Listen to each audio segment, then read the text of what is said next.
I come from a startup called Movinga, and we're based in Berlin.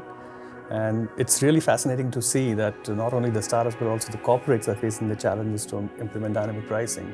And it's so nice and so fascinating to learn from these corporates and how they have been implementing and what kind of challenges they've been facing. Probably it's like a mutual event where we can share our experiences, how we solved it, and we can also learn from them. So it's an amazing experience so far.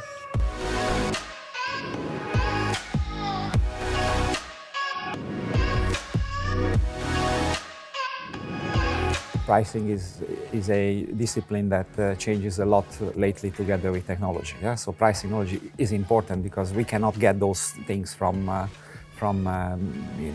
school or universities or so on. So continuous improvement and continuous learning, it is very important in pricing, I believe, and definitely this is a very precious source for that.